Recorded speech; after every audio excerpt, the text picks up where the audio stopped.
Hello, welcome to Stories for Wonderful Children, the podcast where I share the recordings of the bedtime stories I've told my children over the years. I'm Dan Wendelin, your host and storyteller. Tonight's story concludes the trilogy of stories about Francine and her encounters with the fairy Saphira. Many years have passed since Saphira saved Francine and her dog Loretta when the fairy finally returns. Whatever could she want? You'll have to listen and find out. Enjoy. Francine did not see Saphira again for many years. How old was she? She did not forget her this time, though, because unlike the first time, which had seemed so like a dream happening in the middle of the night, every time that Francine looked at her dog, or saw a truck drive by, or every time that the sky was overcast with coming rain and everything looked slightly blue, it reminded her of Saphira and of the day of her birthday party. Francine turned 13 the next year, and she started junior high school. And then the following year she turned... What school is she in right now? She's in junior high. And then when she was 15, she started high school. And she began to learn more and more interesting things and began to think about what it was that she wanted to do with her life. And she went all the way through 4 years of high school. She studied very hard. She learned many things. She got good grades, and so she got to pick which college she wanted to go to. And some of the colleges even offered her money to come and study at their college because she was such a good student. She decided to go to a school in St. Louis called Washington University. It was a very good school. And Francine fell in love with the campus when she went to see it with her mommy and her daddy. The first year that she was at school, she had to live on campus in the dormitories with the other students. And so she could not bring her dog with her. And she missed her dog terribly during that year. But the second year, she moved to an apartment off campus. And she could walk to class. And she could keep her dog with her. So she enjoyed that second year very much. Even when she was in class? No, she could not take her dog with her to class. The dog stayed home when she was in class. But when she got done with class, she would get the dog and they would go for walks. They would see things. She would meet other people who had dogs. One day, one weekend, when Francine did not have much homework, she decided to go, since she lived in St. Louis, and visit the Arch. She had driven by it many times, but she wanted to see it and go up in it. And so she went early on a Saturday morning. The sun had just risen, and there were not many people at the Arch yet. Francine walked down below the Arch and bought a ticket the little tram that took her up to the top. And she got in line and she rode up to the top in the strange little funny egg-shaped elevator. And when she got to the top, she looked out the slit-like windows and she could see out over the city and out over the river. And as she was looking out over the river, she saw something in the distance coming towards her. It was very fast, and it glowed with a faint blue glow, and after a moment she recognized it for the only thing it could be, Saphira. And then there she was, just as Francine remembered her, a blue, lovely fairy dressed in a lovely blue gown with wings that sparkled in the morning sun. And Saphira crooked hooked a finger at her, as if to tell her, "Come here." And she nodded, and then in a moment she found herself not inside the arch, but sitting on top of it, with Saphira sitting next to her.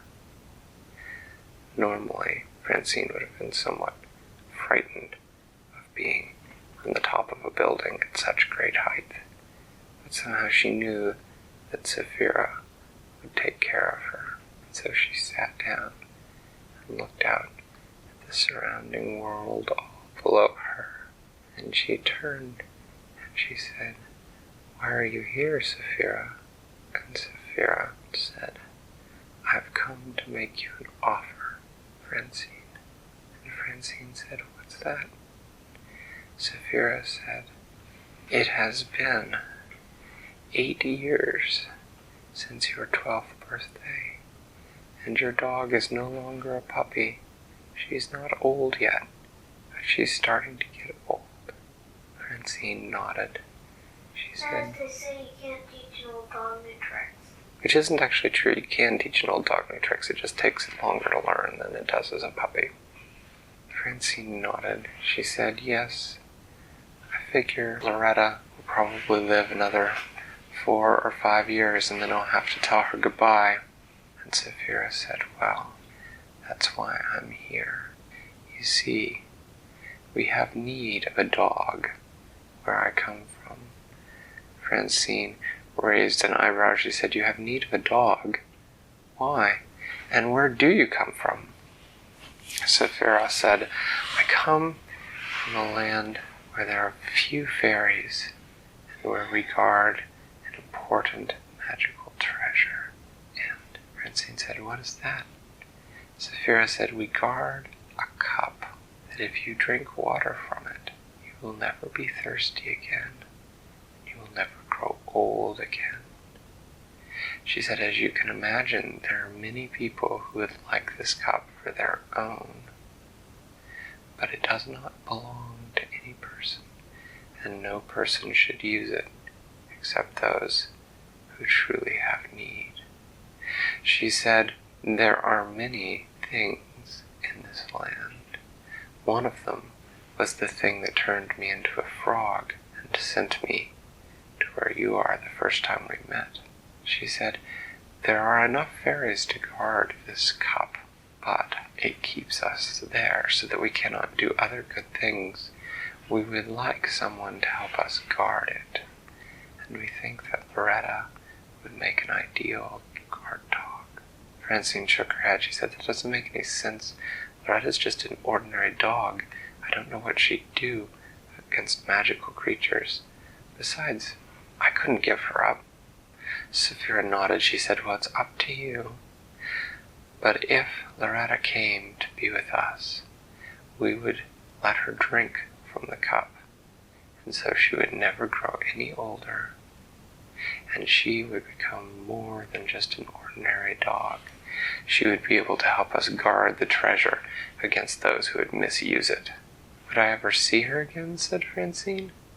Saphira shrugged. She said, "I don't know. Loretta, though, would always be there.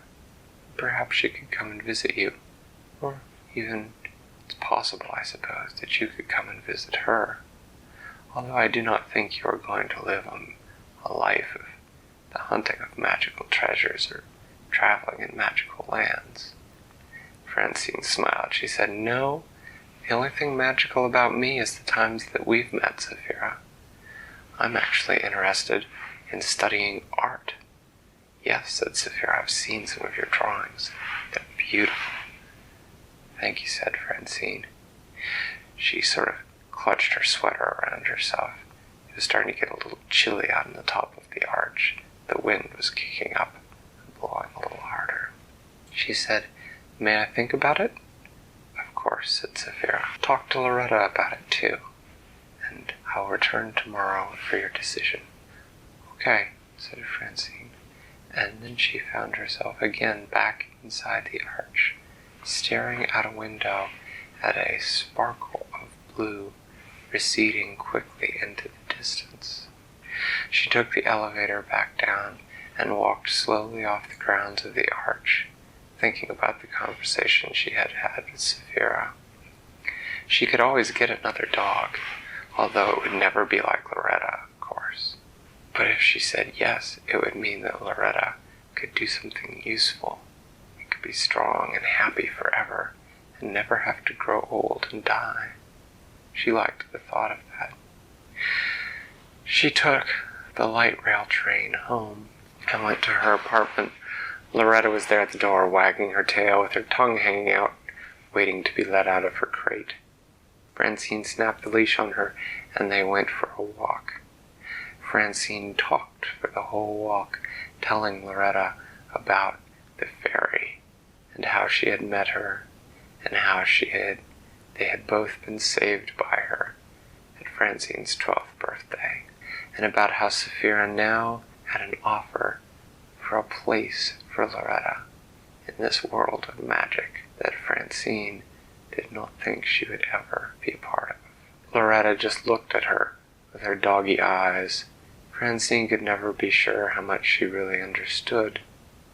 But the more she thought about it, the more she thought that although she would miss Loretta terribly, that she thought that the idea of seeing her again someday, strong and healthy, never growing old, was an offer that was too good to refuse. And so the next day when Saphira returned, Francine told her that if Loretta would go with her, that Francine would agree to bid her farewell. And so the fairy hovered in the doorway and called to her, and Loretta, with a long look at Francine, as though she knew that they would perhaps not see each other again, walked over and licked Francine's hand, and then followed the fairy out the door. Francine ran to the window and saw 2 sparks of blue receding into the blue, deep blue of the morning sky. Thanks for listening to Stories for Wonderful Children. I created today's story, but heckling and clever commentary were supplied by my children. The theme music was created by Brandon Thompson, and the logo was designed by Silas Wendelin. If you know someone who might enjoy the stories, please tell them about the show. Our website is storiesforwonderfulchildren.com, and preview snippets are posted to most social media. I'm Dan Wendelin, reminding you to tell someone you love a story.